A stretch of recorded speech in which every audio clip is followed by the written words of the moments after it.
आरड़ी धामर बाबा आखंडलमणि मंदिर में आरंभ होइछि श्रावणी यात्रा।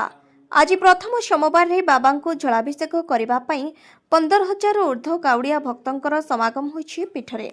पीठरे प्रचलित बिरजा पंजिका अनुसार प्रथम सोमवार रे जलाभिषेक करने रविवार मध्यरात्रु काउड़िया भक्त माने धाड़ी रे जाई जल लागी करुछंती।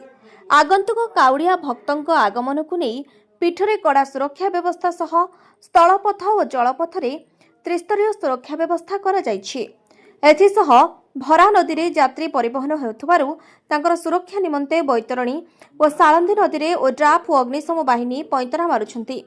तासह पीठरे थिबा धान कणिया 3 थर और मुआ 3टी नदीघाटर उभय पार्श्व पुलिस मुतयन रहितबा सहित रात्रि उज्जवल आलोक व्यवस्था करा जायछि। विशेषकर काउड़िया भिड़ को दृष्टि रखी संध्या 7टारू नदीघाटे यात्री परिवहन रही।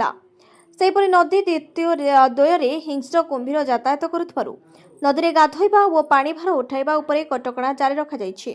अन्यपटे बाबांक पाखरे श्रृंखलित जल लागी पई स्वतंत्र ब्यारिकेड व्यवस्था सहित मंदिर भितर और बाहर उज्जवल आलोक व्यवस्था करा जायछि। पीठरे जिला गोइंदा विभाग अतिरिक्त एसपी अंशुमान द्विवेदी सह उच्च पदाधिकारी पुलिस रही समस्त कार्य उपर नजर रखिछंती।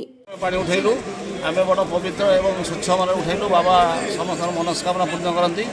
ये होउछन्ती हमर श्रावण मास रे जा मनासंती महिमा ता सब पूरण करती एवं ठाकुर नाम प्रत्यक्ष आरडी कहले आरडी प्रतिष्ठा हेले मध्य समग्र विश्व प्रसिद्ध एवं समग्र विश्व आमर आखंडलमणि की मानती एवं हिंदू धर्मर परंपरा अनुजाई श्रावण मासरे आमर पानी लगा जाए। विशेषकर भक्तर मनस्कामना पूर्ण करने सहित समस्त जगतर मंगल करती आमर आरडी गोसाई।